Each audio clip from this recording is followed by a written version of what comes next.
Welcome to Yeukai Business Show, UK's premier business show where we feature business thought leaders, high achievers, and industry experts. Today's episode is brought to you by World Outsourcing Solutions Limited, a company that specializes in helping executive business owners with virtual assistant services and business growth systems. Here's your host, Yeukai Ketchidori.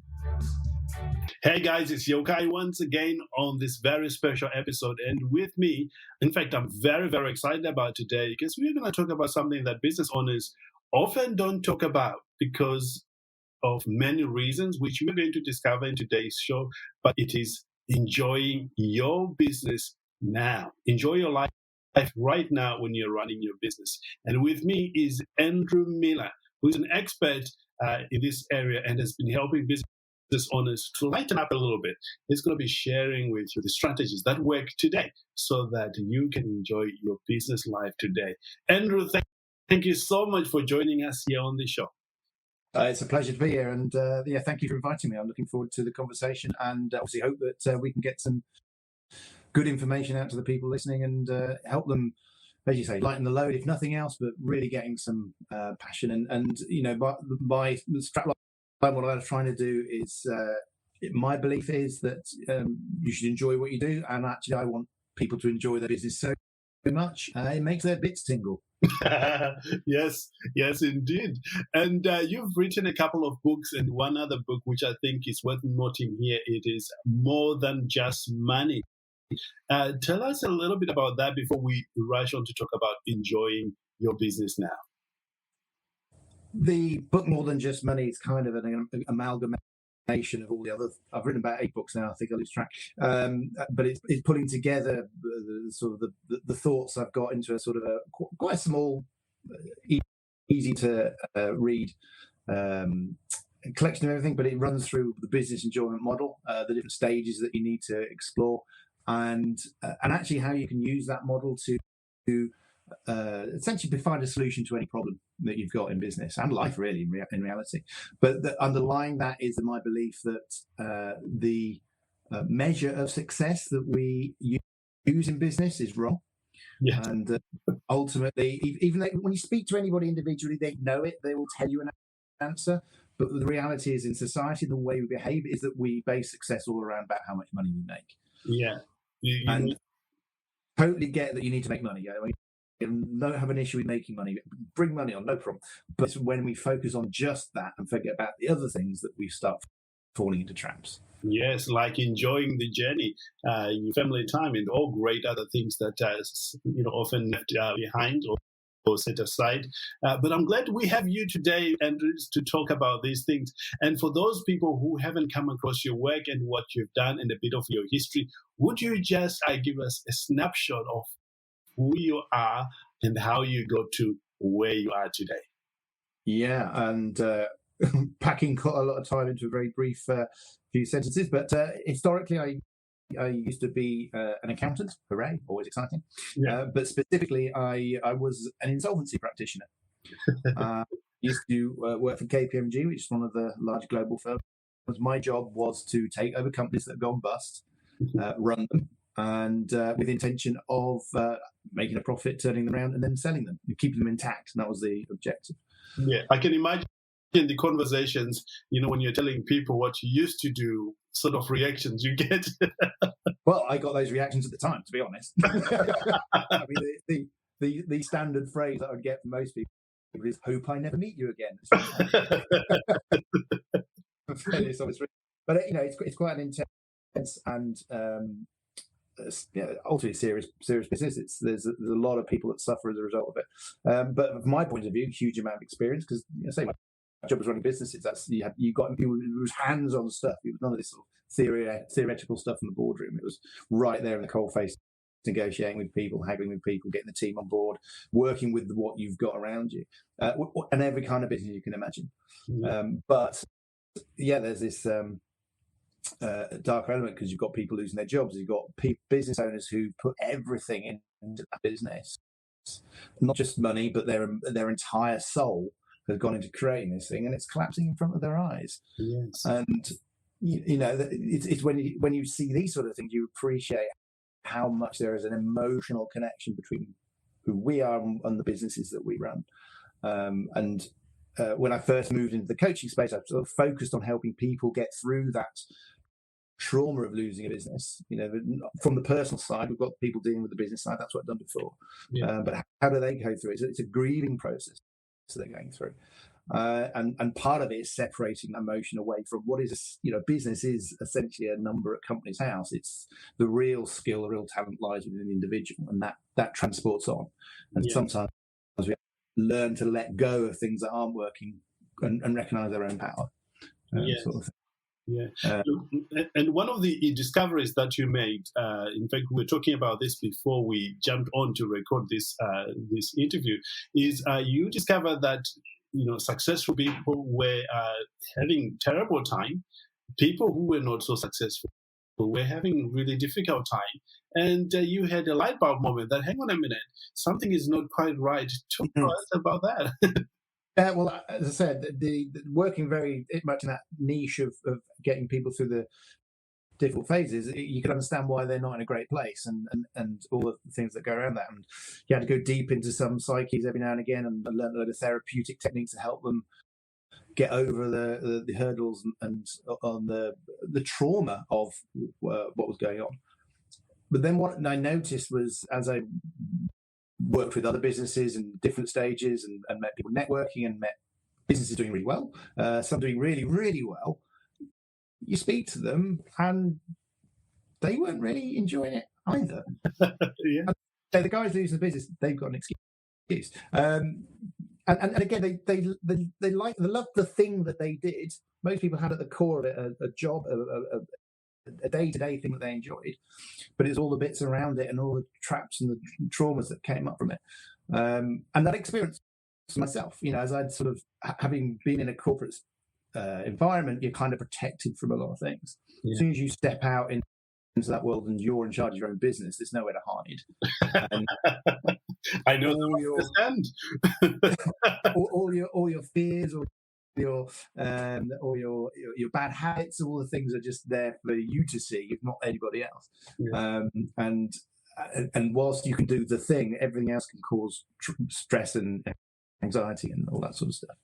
Yes, yeah, amazing. And from that point, you knew that for somebody to enjoy their business, they had to be intentional about it. It wasn't going to happen by accident. So I want to dive deep into, this subject now. How do you start to enjoy your business? Perhaps we start with the mindset and then we'll talk about the actual strategies that you have seen work. Well, there's I'll touch briefly on the key components of the model, and we can then expand on that in terms of some useful mindsets as well. So if we get those in place, then we can think about it, because there's one key thing that overrides it all, but I'll save that for a little bit. You get a tantalization and come to that. And at the end of the day, you got to look after yourself. Yeah. So a lot of people to go into business and do everything for everybody kind of thing and forget to look after themselves. And so you've got to make sure that you've got to feel safe. That's the key thing. So you've got to make sure you've got enough money to cover the bills. Otherwise, you're going to get stressed out. But you've got to look after yourself, your physical health. You've got to look after your mental health. And those are much more spoken about now, particularly in the last 1 to 2 years, than they ever have done in the past. And they've become more relevant. And we tend to not leave space for ourselves in our own business. And also in there to sort of, make sure you've got a good support network, whatever that be, whether that's friends, family, whatever it is. But when you're down, you need people that can, grab you by the arms and lift you up. Because once you've got that base of saying, actually, I'll be okay, you can then do stuff. You're not worrying. And this is one of the differences, the difference between feeling safe and being safe. So I've interviewed millionaires who've got all the money they need, but they still don't feel safe, even though they've got all the money they need, and they're getting stressed out because sales are down this month and they're being treated for depression and anxiety and this sort of thing. So big difference between those two. from there, you want to be working with the right kind of people. So I say, common phrase, but find your tribe. Yeah. So you've got to work out who the real good clients you want to work with. Why waste your time working with a client that's going to hack you off, that's going to take everything you've got to give and not really give you any money back? Waste your time, always demanding from you. And again, with your team, your colleagues, people around you, that sort of thing. It's all about understanding your values, understanding are they there to support you or there to take from you. Yes. And to do that, one of the key things is to start breaking down that wall that a lot of us have around us, and start being that the vulnerability, the authenticity that we hear a lot about. Yeah. But again, this is something that was for me, is that over the years I built this wall. I don't want people to see the me in the inside, the bit that feels and the heart that beats and the emotions I have.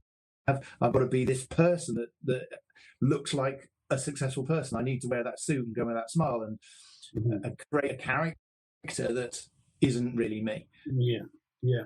We all fall into that trap, at one point in our business career, but it's only when you get out of that position that when you begin to see real results and you connect with people, better people will begin to cover for you.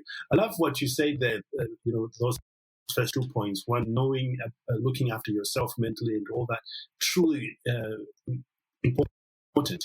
And then choosing the right type of people to work with you. For those people perhaps who are just getting started, are there any pointers you can point them to, in choosing the right type of people to be around them, or the clients that you can use? As a general journey, the more you know yourself, the better you're going to know your business. And so I always speak to sort of that self journey. And for most people, a business journey is a journey of self-discovery, because you start learning about yourself. So I would always encourage people to look inside. Who am I? What are the patterns I'm doing that aren't really serving me right now? Where did they come from? Yes. What are my values? Those sort of things. In terms of finding the right people, the more open and honest and clear about your direction are, and being honest about your values, you're more likely to attract the right kind of people. Oh yes. Oh yes. However, the key thing is to remember you're going to make some mistakes. Yeah. You're going to meet some wrong people, and you won't know it straight away, and that's okay. Yeah. It's going to happen. The thing, the danger is when you stay in a relationship too long. So give people a chance, give everything a chance, but if it's not right, learn to get away. And that can be hard to do, because we build bonds, we feel honoured to somebody, we feel like we owe someone something, and we feel we can't step away. But again, back to that first point, you've got to look after yourself first, not in a selfish way, but to be in the best, strongest position to help the right people. So basically, go and get burned. Minimize the risk. Don't put all your things in one basket. But you're gonna. The phrase I use is, it doesn't matter what happens. There's going to be somebody out there that is going to stab you in the heart and blame you for getting the knife dirty. The truth is, it's not. Whilst it might hurt, it won't kill you. Yeah. And the secret is to keep offering your heart up. Yes, amazing. Absolutely amazing. Why is it important for business owners to enjoy their lives? I know we touched on this earlier on, but why is it important, especially right now? Otherwise, you're just doing a job. What's the point of running your own business if you're not actually enjoying what you do? And the key ingredient for me is the final point of the model, which I'll just touch on now, and it can take a while to find this, but but it's fine. Really getting really clear about what your purpose is. Yes. And purpose is one of those phrases which gets bandied around a lot, and not everybody agrees on what it means. And we hear about the Simon Sinek Find Your Why and the Ikigai and these kind of things. I don't think they fully explain it, but one of the key things is that the purpose is something that you do, which is ultimately for the benefit of others. Doesn't mean you don't profit from it, but it's for the benefit of others. So, so working with the right kind of people, getting the money in, all the other things that are kind of for your benefits. You can have a happy business, is quite a slightly. So you can be in a good place, but you don't have that sense of making a difference, or what your place in the world, and that's where purpose comes from. And when you get really, really clear about purpose, which I say is not necessarily an easy thing. We might think about it, but it's like an electric bulb when you get it. It's the focus on that you know that you're making difference every day to someone that is important to you. It's focusing on that when it gets you into flow, gets you into the place, and enjoyment is a consequence of that. You don't pursue enjoyment itself, because then you fall into the trap of not ever achieving it. But when you focus on the thing that's important to you, enjoyment comes as a consequence. And this time more than any, if we can align everything that we do and make a difference in the world at a time when it's so much needed, we're going to get that self-satisfaction. Amazing. And that's where the millionaires get it wrong. Not all of them, but those ones that were being treated for anxiety. They're either driven to be successful because they're fear of losing everything, their fear of being rejected in some way from other people, or they've got some issue around value and self-worth, fear of not being good enough. And these are normally the drivers that can get these really successful people to the point of having all the money and the wealth, but they're not happy and they're not enjoying it. And the difference is they've not found their purpose. Yes. Yeah. Well, you know what? If you can identify your purpose and begin to live according to that, you become a better human being. Even your interaction becomes better, and you make so much contribution. We all want to contribute, to be part of some good force of some kind, and it's a great place to be. Andrew, I want to dive very briefly into the mistakes that you see people do when they want to live this type of life, where they're enjoying their business, and oftentimes they don't realize they're making a mistake. In your opinion, what have you discovered that stops people from actually living the way they truly want to? Okay, obviously a number of things, but one of the traps is that they read a motivational statement and interpret it incorrectly. And there's a very famous motivational statement, which is by Richard Branson, and it gets handed out to every single business owner that ever starts a business at some point in their life. And it says, if somebody asks you to do something, you say yes and work out how to do it later. Now, that's great. I totally get the idea behind it. But what it ends up doing, if people follow that too soon, is they cause themselves more trauma and more challenges than anything else. Because saying yes to everything means everything comes in, and then you're working with the wrong kind of people, doing the wrong kind of work, not being connected to it properly. And actually, the most powerful word in business is the opposite. No. It's, hey, are you free to take a call right now? No, I'm busy. How about we fix a call for tomorrow when it fits in with my agenda, not when you've just rung me up and it suited me. Oh, I've got an email asking me to do something. Put it back, put the boundaries in place, create your space, let people queue up for you and create demand rather than just bending over backwards and doing everything for everybody. Amazing. But the trap of becoming that people pleaser and trying to help everybody without protecting yourself again leads to people running around like a headless chicken, doing too much for people, not charging enough. They end up not having enough time, not having enough money. They end up getting stressed. Spot on. That's one of the key ones. The other thing, of course, the other classic is perfectionism. Everything's got to be absolutely right. Everything's got to look good. I won't release this product. I won't release this book. I won't release this podcast until it's absolutely spot on. Oh, I can't let it go like that. It's all about quality and value, and it's got to look great. So it never goes out, or it takes twice as long to produce. They try to outsource it to somebody else. Well, they never do it as good as me. So I'll bring it back in because then I'll have to redo it. So it takes twice as long, costs twice as much. Again, start running out of time, start running out of money because you're spending too long to make things happen. And these curses of rejection and perfectionism are two of the major things that block. Amazing. It is so true, because the amount of time you end up losing by just wanting to do it all by yourself or just to be too perfect. And the amount of opportunity you end up losing is crazy. I say, better done than trying to. Or Absolutely, yeah. The best book is the one you've never written, but it's still the one you've actually released. That's so true. Absolutely. I want to talk to you as an entrepreneur today. Many entrepreneurs are facing a lot of difficulties, which we are all because of the time we found ourselves in. What are you doing today to stay above the tide so that you don't get sucked into all this craziness that is going around? Me personally? As an entrepreneur, yes.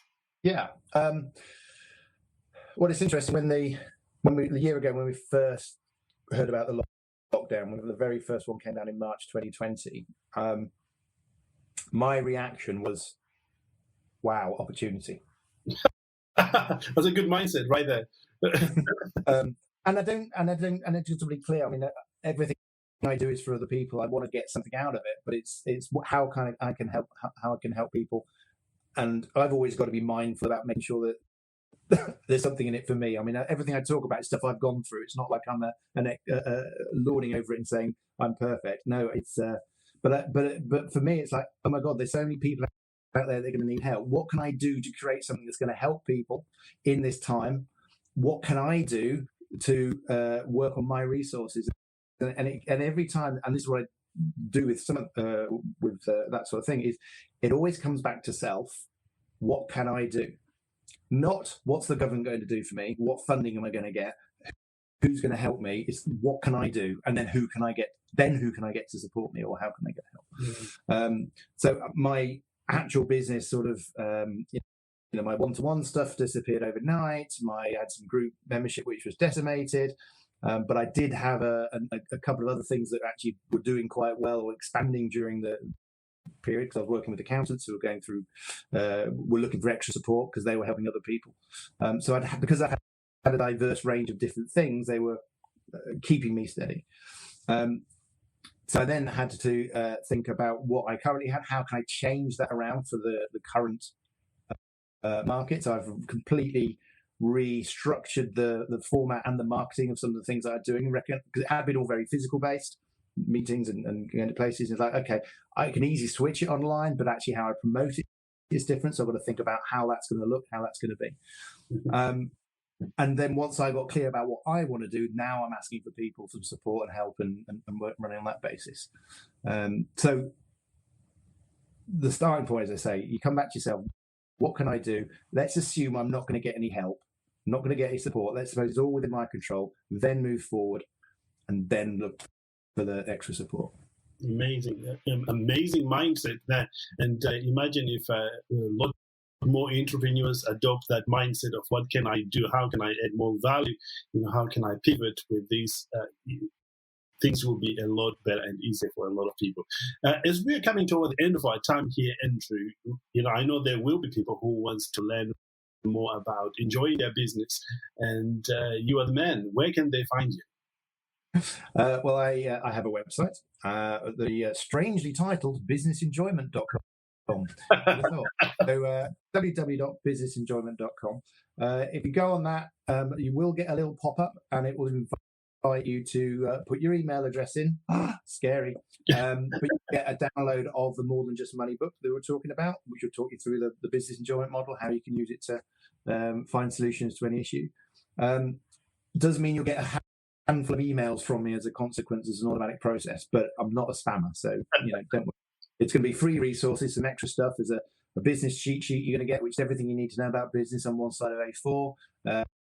Introduction to my podcast, that sort of thing. But you will get an invite, and it's totally up to you. There's no pressure, but you'll get one invite to have a conversation about the breathing spaces I run, which are the discussion groups where we help each other go through that business enjoyment model. But they're very low cost and online and easily accessible. So, but if people are interested, they're interested, and if not, that's also fine.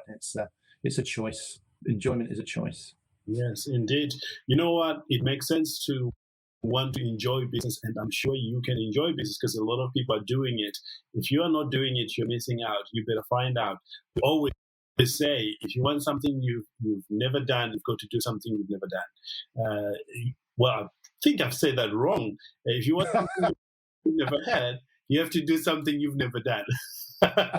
We knew what you meant. There you go. I borrowed that statement from my mentor, and I think it's so true. So I want to encourage you as well. If you know and it resonates with you that you are not enjoying your business, or even you're not enjoying your life, but you know you are supposed to enjoy your life, find out from those who are doing it, and it's amazing. You could be enjoying your life as well. We want to wrap up with a quick question for you, Andrew. If there was one thing, perhaps looking back from your years of doing this and helping people, that the listener can actually do today effectively to start enjoying their lives or their business, what could that be? Know why you do what you do. Stop and think, why did you get in the business in the first place? Why that particular business? Why are you still doing it? What is it about the thing that you absolutely love? And what's that thing that when you see that client with a smile on their face, or the sense of satisfaction they give, when you get that buzz, when your bits tingle, when you get that reaction from somebody, notice that sensation and explore that, because the more you can explore that and focus on that, understand where it comes from, why you're shaped that way, then you'll be able to understand it better. When you understand it better, you'll be able to do more of it. Yeah. So you could imagine giving that sensation to every single client that you work with. All that can happen is for you to move forward, you to be successful, but you also to enjoy the journey at the same time. Awesome. Obviously, this is not an overnight success, so you can take a little steps toward that, but as long as you are moving toward the right direction, you will get there in the end, right? Yeah, and again, it's the thoughts in our heads, the lies that come through, is a side note, but do not assume anything. Every single statement, phrase, belief can be challenged. There are no truths in the world. There's just a context in which it appears to be true at the moment. Amazing. Yeah, that I resonate with that totally.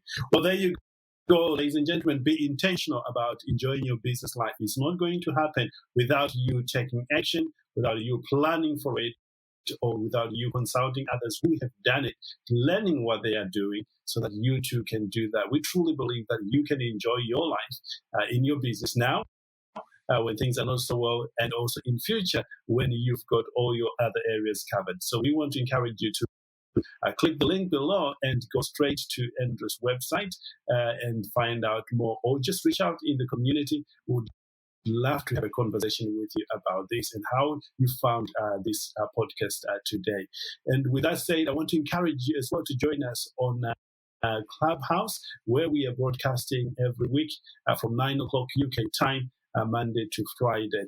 It's great, and we've got so much attraction from there, and we want you to participate in that. With that said, have a great day and look forward to catching up with you very soon. Andrew, once again, you've been outstanding. Thanks for being generous with your knowledge.